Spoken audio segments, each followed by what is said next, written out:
Mesdames, Mesdemoiselles, Messieurs, bonjour et bienvenue dans l'édition de la revue de presse française sur la RVS pour ce mercredi 5 octobre 2022. Ici Annick Lalène à la présentation, mais Zona au console technique. Commençons tout de suite alors par la ligne du journal à l'Express de Madagascar. En temps d'énergie, la pollution dépasse le niveau d'alerte de l'OMS. Les personnes sensibles vivant dans les quartiers d'Adjaaj, à Pandjianoumbi, à Matoubé et de Sonéjan ou à proximité sont invitées à prendre des précautions. La concertation de particules fines est 3 fois plus élevée que le seuil fixé par l'OMS selon l'article du journal. Côté coopération militaire, Madagascar et la France en tandem. Le nouvel ambassadeur de France a démarré sa série de visites de courtoisie par le ministère de la Défense nationale hier. Le raffermissement de la coopération militaire a été souligné durant l'entrevue. Côté industrialisation, Madagascar veut s'inspirer d'un modèle ivoirien. Le ministre Edgar Zafdjava a rencontré le ministre ivoirien du Commerce et de l'Industrie et de la Promotion des PME durant son séjour en Côte d'Ivoire la semaine dernière.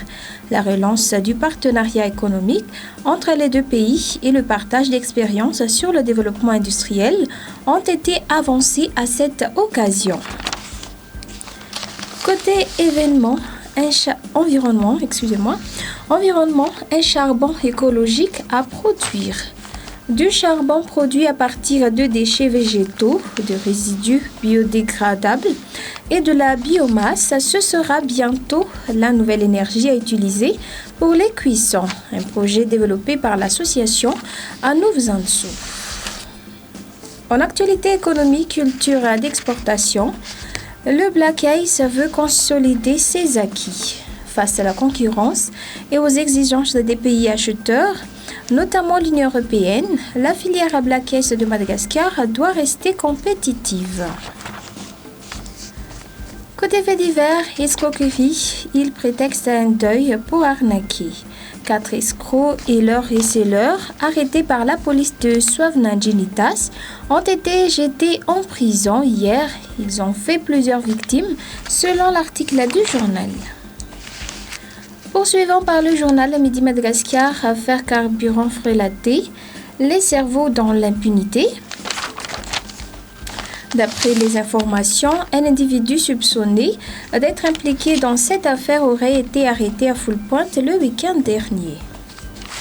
Restons toujours dans l'actualité politique du journal La Midi Madagascar, États-Unis, soutien aux schémas d'aménagement communaux. Les États-Unis soutiennent des schémas d'aménagement communaux pour améliorer les moyens de subsistance et protéger l'environnement à Madagascar. 11 000 membres de communautés avoisinant les aires protégées bénéficieront de ces schémas à Mourndave, d'après l'article du journal. Et dans l'actualité économique, relance post-Covid, des opérateurs touristiques sont confiants.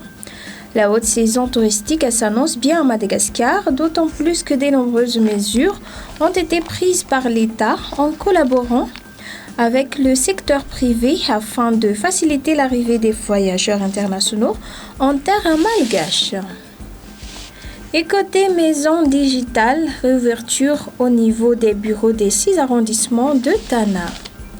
L'accès aux technologies numériques favorise le développement socio-économique selon les promoteurs des maisons digitales. Pour Orange Solidarité Madagascar, l'objectif de la mise en place de ces structures est de soutenir les femmes vulnérables et défavorisées. Et voilà, c'est la fin de cette édition. Merci d'avoir suivi. Bonne journée à tous.